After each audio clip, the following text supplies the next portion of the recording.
இனிக்க பேசி தாவேக அரசு விவசாயிகளை ஏமாற்றிவிட்டதாக அதிமுக பொதுச் செயலாளர் எடப்பாடி பழனிசாமி விமர்சனம் செய்துள்ளார். தமிழக அரசின் வேளாண் பட்ஜெட் குறித்து சென்னை தலைமைச் செயலகத்தில் அவர் பேட்டியளித்தார். அப்போது சட்டமன்றத்தில் 2½ மணி நேரம் வாசிக்கப்பட்ட வேளாண் பட்ஜெட்டில் விவசாயிகளுக்கான திட்டங்கள் எதுவுமே இல்லை என்று எடப்பாடி பழனிசாமி சாடினார். நெல், கரும்பு ஆகியவற்றின் ஆதார விலை உயர்வு தொடர்பான அறிவிப்புகள் பட்ஜெட்டில் இடம்பெறவில்லை என்றும் தெரிவித்த அவர், பயிர்க்கடன் தள்ளுபடி தாவேகாவின் தேர்தல் வாக்குறுதிக்கு மாறாக உள்ளது என்று குறிப்பிட்டார். விவசாயிகளுக்கு தார்பாய் கொடுப்பதாக பட்ஜெட்டில் சொல்லி இருக்கிறார்கள், அதையாவது தாவேக அரசு கொடுக்கட்டும் என்றும் எடப்பாடி பழனிசாமி கூறியுள்ளார்.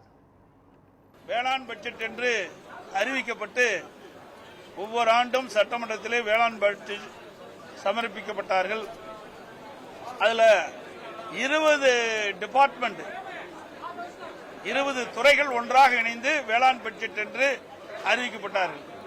அதே நிலையில்தான் இன்றைக்கு புதிதாக அமைந்துள்ள தமிழக வெற்றி கழக அரசு தமிழக விவசாயிகளை ஏமாற்றுகின்ற விதமாக வேளாண் பட்ஜெட் என்று அறிவிக்கப்பட்டு சுமார் 2½ மணி நேரம் அந்த வேளாண் பட்ஜெட்டை வாசித்தார். ஆனால் அதில் ஒரு முக்கியமான திட்டம் ஒன்றும் இடம்பெறவில்லை. விவசாயிகளுக்கு பயனளிக்கக்கூடிய திட்டம் எதுவும் இடம்பெறவில்லை.